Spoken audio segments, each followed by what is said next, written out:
Hi, I'm Daniel Andrews, owner and creator of Andrewsfootball.com. And with the 49th pick in the 2019 draft, the Cleveland Browns are finally on the clock. I'm wearing an old school Browns jersey.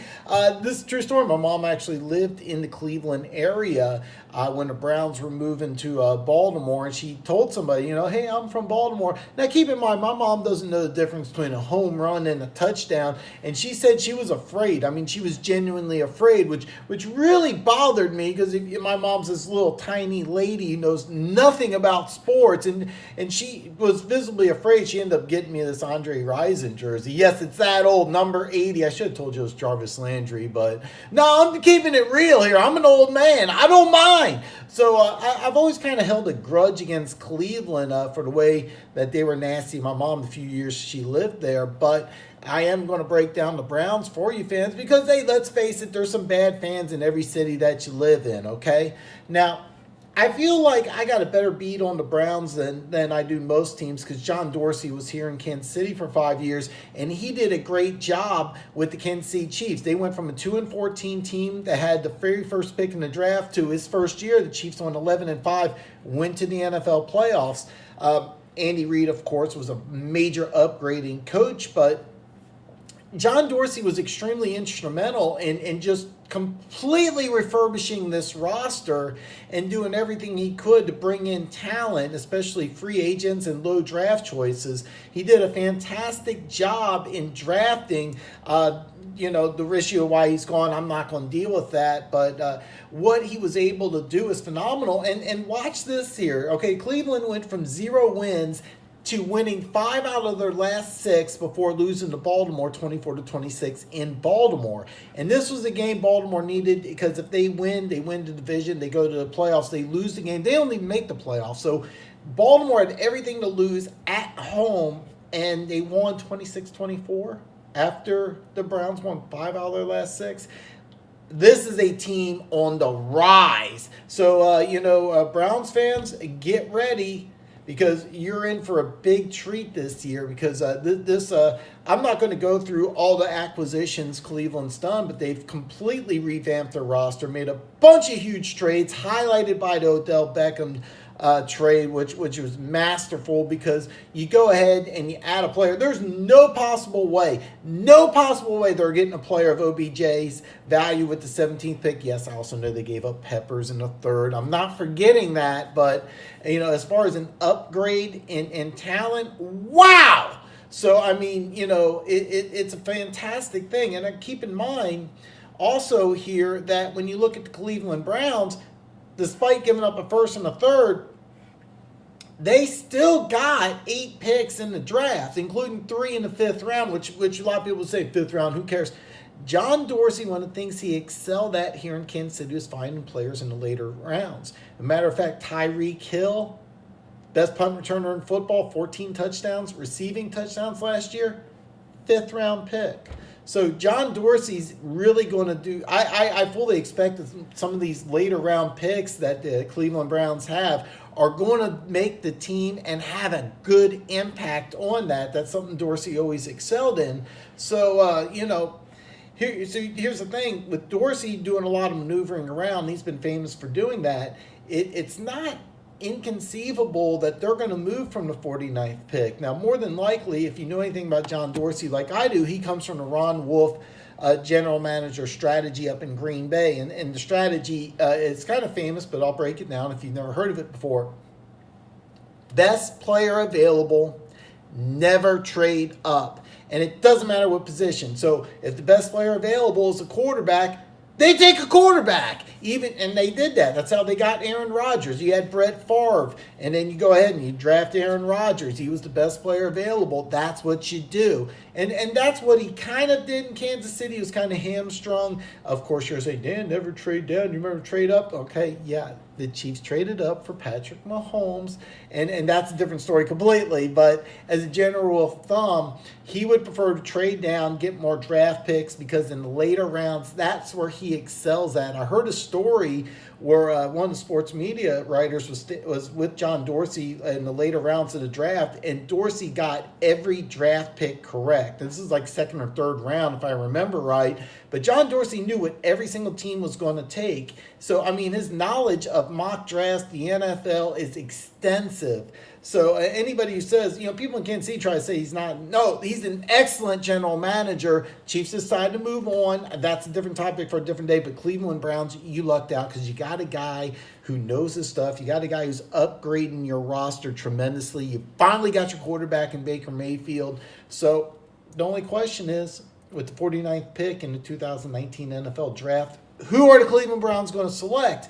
Now, Dorsey does like to do the Ron Wolf method of trades where he wants to trade down, but the truth is he's been doing so many different things, it's not inconceivable that he's going to trade up. And a few of the teams I thought I'd notice would be some of the teams he has relationships with. Now, keep in mind he was with Kansas City, and Brett Veach was actually the third guy in command. Chris Ballard, who's now the GM with Indianapolis Colts, is actually the second in command. And so he has a real good relationship with both these guys, and I think both these guys would really be the starting point. Now the Colts pick at the pick 26. So I think that would be if the Cleveland Browns do trade up into the first round, which I don't think they're going to do. But if they do trade up in the first round, I think you start at pick number 26 with Indianapolis. And here's another reason why. The 17th selection, if you look at the draft chart, has a draft chart value of 410. The third round pick that they have has a draft chart value of 190. So that equals 600. Now the Colts pick at 700. So you're off by 100. Their first fourth round pick is pick number 56. So what you would probably do is go second round this year, maybe second round next year. If you wanted that first, you could get creative and add a player. They both run similar type of defenses, so you could flip-flop defensive players. Maybe one of the receivers that is a backup receiver for the Browns. Maybe the Colts are interested in them. Maybe the Colts want to trade a player. They have good relationships. There's a variety of different things here in Kansas City. Kansas City's got the 29th pick in the draft. They've made a lot of trades of their own. There's a very good chance because the Chiefs are switching to a 4-3 defense. They already made one trade already with the Cleveland Browns. They could make another to get into that pick. Plus at 410 plus 190, 600, that Chiefs pick 640. They may be able to work some sort of a trade out that way. They may be able to the Chiefs may want to kick out another pick to kind of equal that out, or you could use an extra pick. There are a variety of different things. Keep in mind also Kansas City has that second round pick in 2020 from San Francisco. They could possibly use that as well for if you want to have some sort of creative trade. You never know what's going to happen, but if the Browns do want to get back in the first round, watch them with the Colts. So I think that when you watch the draft on Thursday night and it gets down to around Indianapolis Colts selection, if you're hearing talk about the Browns wanting to trade up, there's a very good chance that they will. Like I said, I don't see it because he's been a kind of an old school Ron Wolf guy when he wants to trade down. So with the 49th pick in the 2019 NFL Draft, I am done some research here, and I think that with Dorsey's, because he likes picking players and not everybody sees, but there's a player I think he's really going to like, and I think it's a great fit. Considering they lost Jabril Peppers, and that's one of my favorite players in the draft, Juwan Johnson, safety out of Miami. And if you haven't watched this guy play, you're really missing out. And this is a big reason why I really think you like him. Is I'm on the NFL Network right now. I'm going to quote some of the things that you're saying. Team captain with high-end intangibles, something John Dorsey values. This is a guy, really good special teams player, ability to chase and corral on punt cover teams. Something very valuable to the Cleveland Browns and John Dorsey. Passionate halftime speech, sparked team against Florida State. Undersized, not lacking physicality. Open field tackler with good finishing rate. Talented in forcing fumbles. So if you look at his combine numbers, and I'm going to tell you, I got to watch this guy. This guy ran a 4.69, so let's just say he runs a 4.7. Okay, that looks horrible. I watched this guy play. This guy's not a 4.7 player.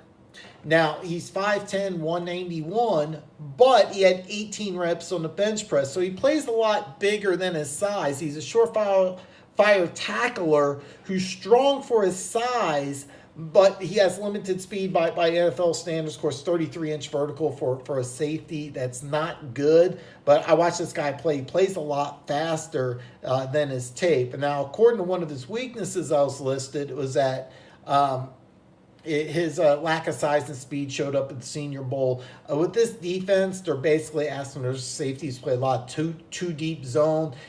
Basically, they're looking for short tacklers. They would prefer bigger, more physical safeties in the past. I looked up Steve Wilkes, and one thing that he liked to do when he was the defensive coordinator at Carolina is I went through and they changed safeties quite a bit, but for the most part, they had bigger safeties. So I understand that Wilkes normally, but not always, has bigger safeties. The one thing that's been true about Steve Wilkes is that safeties have always been good, solid tacklers, and that's something Jawan Johnson is. Am I saying he's going to be a day one starter? Absolutely not. But one of the things I'm quoting the NFL Network right here, he's a really good college football player with great intangibles. I see him as a good backup with nickel or dime value.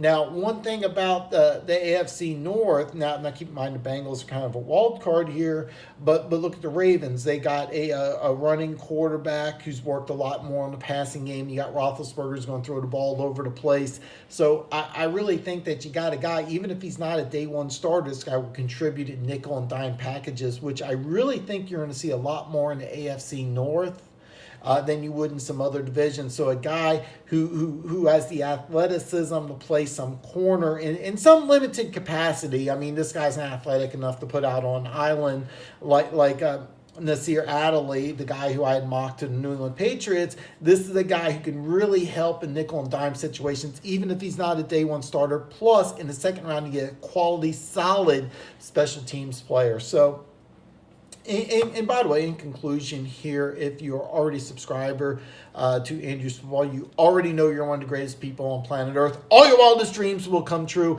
If you're new to my channel, you're a Cleveland Browns fan, you're a fan of mock drafts, you're a fan of the NFL draft, or you're a fan of old school Browns jerseys, awesome hats, there's this button right down here. Check this out. Look. Bam! Hit that button. Become one of the greatest people on planet Earth. Wait till tomorrow where I'm going to break down the Chicago Bears and what they're going to do in the 2019 NFL Draft.